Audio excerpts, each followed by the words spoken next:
नमस्कार. मी निखिल एकनाथ करंडे, प्रभात थिएटर आणि लागली पैजचा निर्माता. सर्वप्रथम मी प्रभात थिएटर थ्रू लागली पैजला आज 25वा आमचा प्रयोग, आमची घोडदौड ही 25व्या प्रयोगापर्यंत येऊन थांबली आहे किंवा ही आज 25वा प्रयोग आम्ही करतो आहे, ह्याचा खूप आनंद आहे.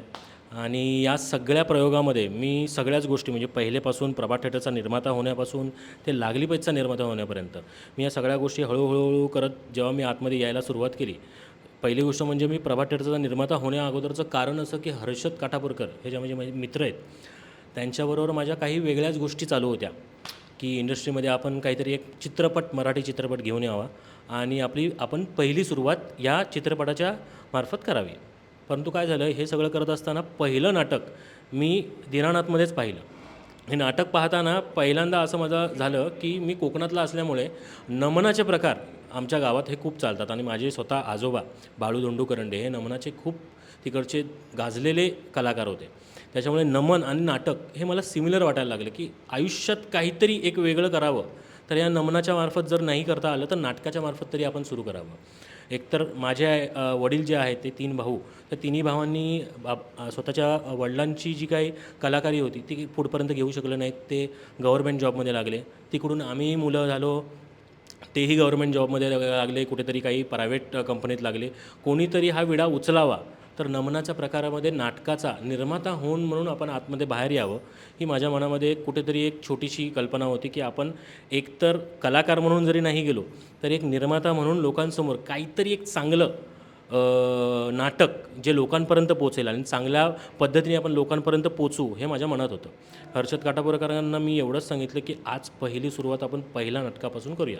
प्रभात थिएटरची त्या दिवसापासून सुरुवात झाली, लागली पैजची सुरुवात झाली आणि आत्ताच्या या पूर्ण प्रवासामध्ये आपले कलाकार म्हणा, आपले बॅकस्टेज म्हणा, मॅनेजर्स म्हणा, डिजिटल मार्केटिंग करणारे आपली सगळी लोकं म्हणा, त्यांनी इतका उत्तम जी काही साथ दिलेली आहे आमच्यासोबत आणि आपण ह्या 25व्या प्रयोगापर्यंत पोचलेलो आहोत.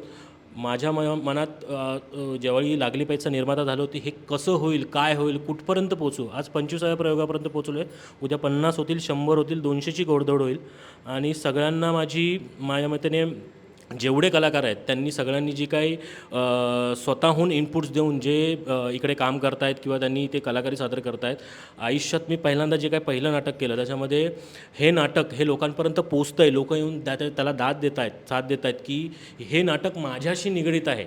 मी पैसा किती कमवावा आणि मी माझ्या फायनल लाईफमध्ये माझ्या घरच्यांना किती टाईम द्यावा, हे ह्याच्यातून उलगडतं आहे. प्रत्येकाला असं वाटतं की ही जी कहाणी आहे किंवा ही जी गोष्ट आहे ही माझ्याशी निगडीत आहे. त्याच्यामुळे आम्ही जी काही लागली पैजची जी काही गोष्ट लोकांसमोर घेऊन आलेलो आहे, त्याच्यामधून आपण काहीतरी आउटपुट लोकांपर्यंत पोहोचवतो आहे, एवढं मला वाटतं. त्याच्यामुळे लागली पैजच्या सर्व टीमला हा 25व्या प्रयोगासाठी माझ्या खूप खूप शुभेच्छा.